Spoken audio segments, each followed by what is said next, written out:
Hey everybody out there, you know what's better than endlessly crapping on a movie before it comes out based on one trailer?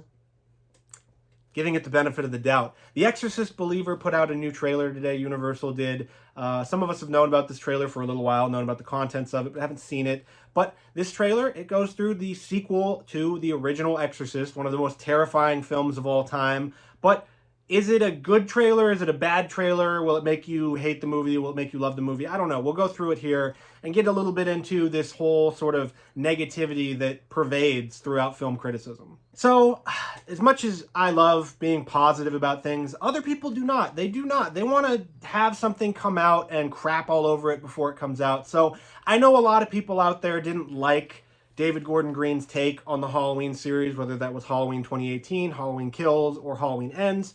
I personally didn't like Halloween Ends that much when I saw it for the first time. I haven't rewatched it. I'm looking forward to that rewatch because I feel like I'm going to like the movie a lot more. Halloween Kills, slasher classic, Halloween 2018, the right way to do this sort of legacy sequel that we've been getting. People out there want to latch on to the fact that David Gordon Green is making this movie, and it doesn't make a whole lot of sense because just because a director is making a movie doesn't mean that the movie that they're making next is going to be the exact same content, the exact same style, the exact same sort of movie as the ones that they made from a different franchise before. It feels like a lot of that is going on here with Twitter and Instagram and Facebook, people complaining about the trailer and how it looks. I don't know. To me, it looks just like a possession movie. It has all the visual hallmarks of it. It has what you want to see. It has some nice makeup shots. It has some creepy effects, how they go through the trailer and they play little tiny bits of the Tubular Bells, which is a beautiful song out of context from being in The Exorcist, and then it's a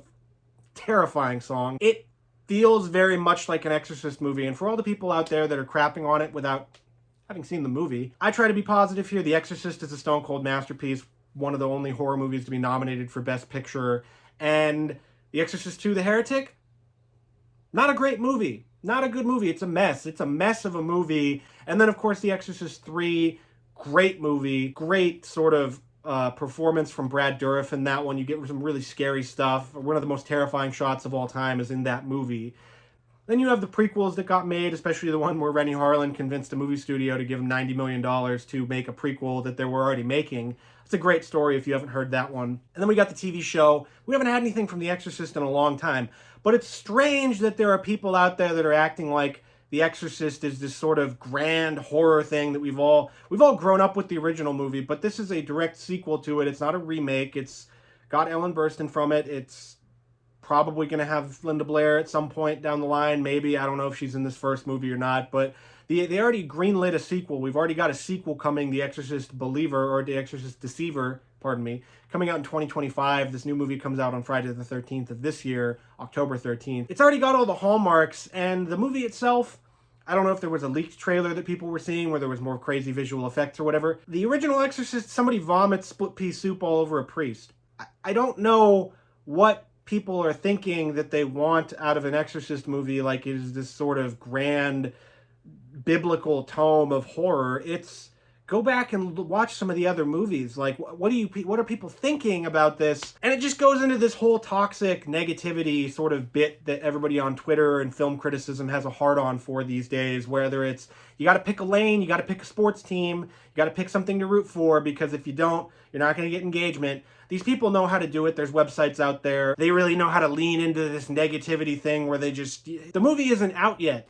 I know maybe other people have seen pre-screenings or whatever, but the movie isn't out. It's not a finished product. What's the point of being like, oh no, it's going to be crap. It's going to be utter crap. I'm going to tell all my followers it's crap. I've done that before, but I did that with a WandaVision release that has since had some details come out about it. You can check out the video here, but it doesn't make sense to me to be this negative about something that you haven't actually seen. It's just this whole thing. I also went into my video that you can check out here as well about how your nitpicks don't equal film criticism, and they don't. They're not. This is very nitpicky territory that we're going into. Just a lot easier in life if you just go into stuff with an open mind instead of just blindly being negative about it all the time. I don't know. Call me an idiot, call me naive. It's just a lot easier and a lot better on your psyche to just go into something with an open mind as opposed to shitting on a trailer on Twitter or Facebook or YouTube or Instagram or whatever. I don't know. What do you guys think about this? What do the movie maniacs on this channel think about this whole The Exorcist believer trailer nonsense, and also just the general negativity that's in film criticism these days? And if you love more horror movie content like this, I do Frightathon. We got Frightathon 2023 coming up. You can check out all my Frightathon videos right here to get more horror content just like this.